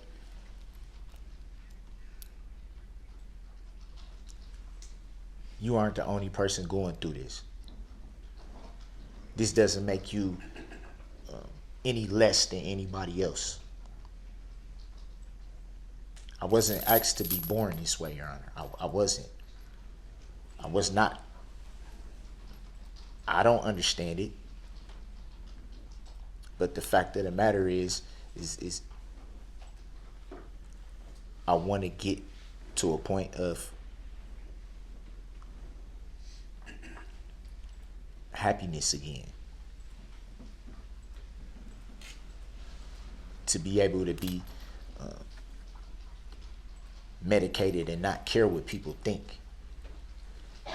To be able to speak my truth without having to feel ashamed that some people may think of me lesser than a person because I have to be medicated for life, or because they feel like it's not normal. Which lends to the reason why I said not wanting to live to please anyone else anymore, but for me to be okay. Here, for me to be okay. Because I haven't been for a long time. I'm tired. I'm tired, Your Honor. I'm tired. Some days I don't know what's up or down. some days. I don't know. I want to know.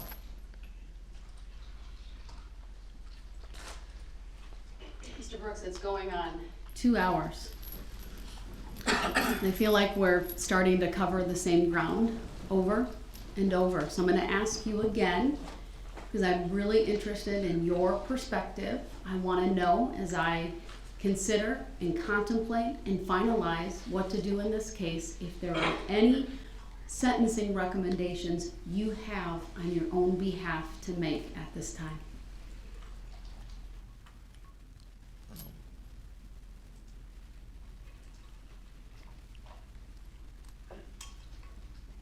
I just want to be helped. I don't.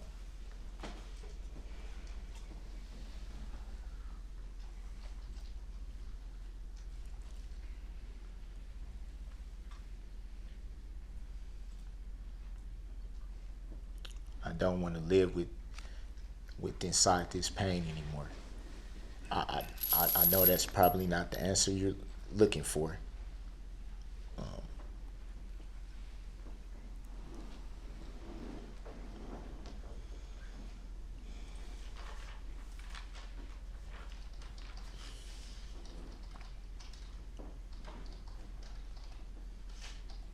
Your Honor, I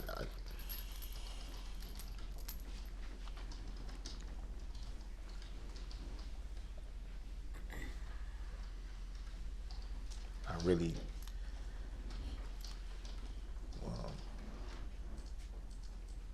would like Let me to- ask it this way, sir. 6 of these counts that you have been convicted of are intentional homicide charges. The options for the court are very limited. Life without the possibility of extended supervision. Life with the possibility of extended supervision as early as 20 years, that's the statute. And third, anything in between.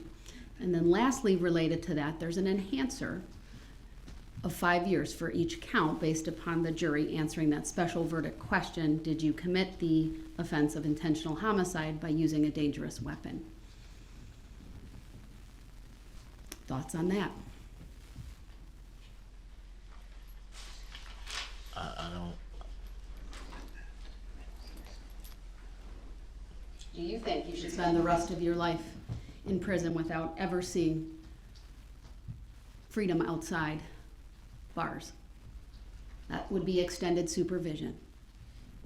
Should these counts run consecutive or concurrent?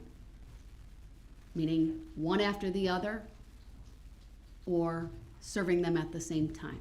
What are your thoughts on those things?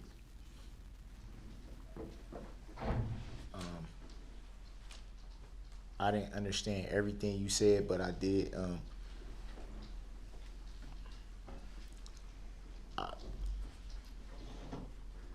I can't live a million years, I understand that.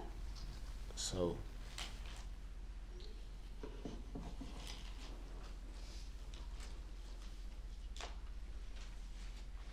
I feel like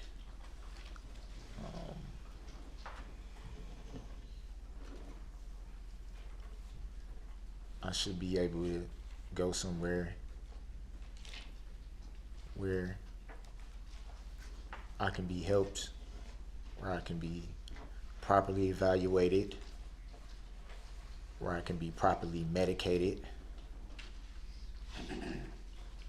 If that is an extended period of a long, long time, at least I know that I'm getting what I need. Not what I want, what I need. At least then I would be able to say,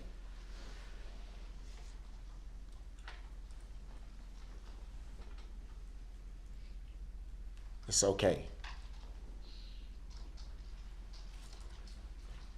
You can be you. You can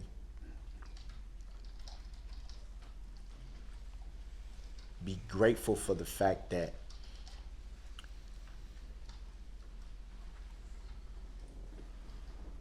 you have experts or I don't know if that's the right word, but you have people that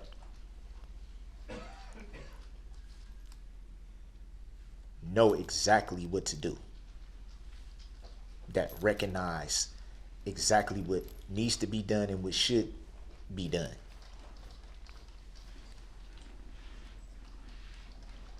To be able to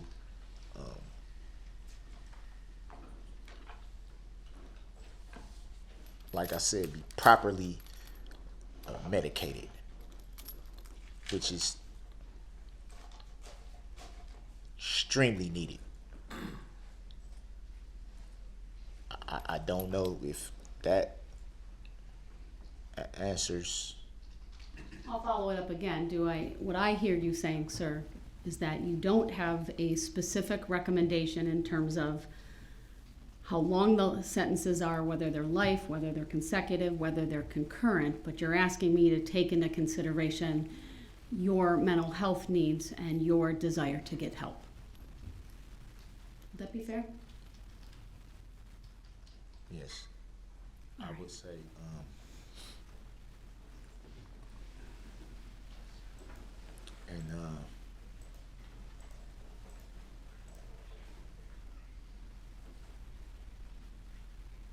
I think it should be what you said. What was the term you used? The extended supervision term, or consecutive versus concurrent? Yeah. The concurrent. Right. Serving sentences at the same time versus consecutive, one after the other.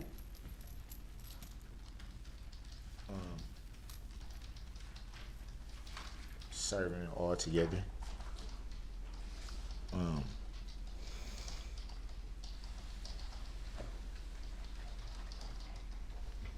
My main thing is,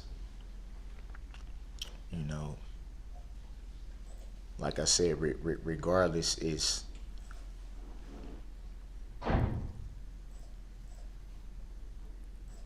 to not just be placed somewhere and just forgotten about. That doesn't help.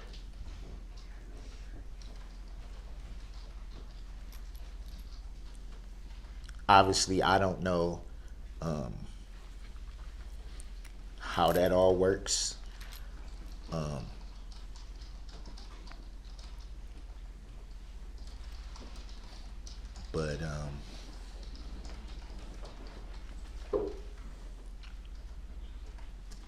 I know that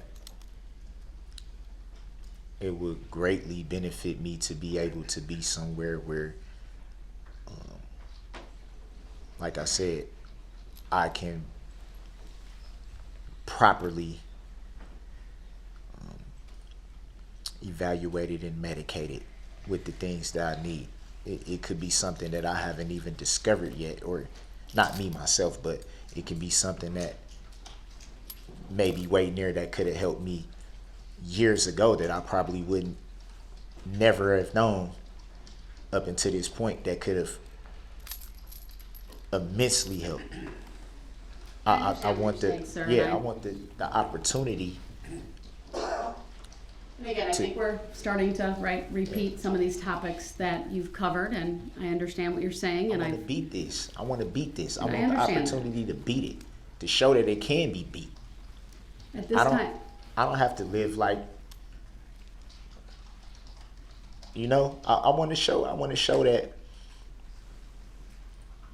regardless of anything, that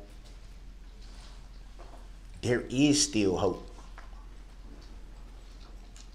I want to be able to show my children that regardless, you can rise up.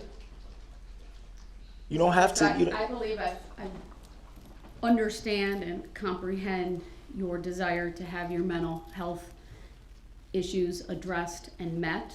You've stated that multiple times. I understand that. I can certainly address that in my sentencing remarks here today.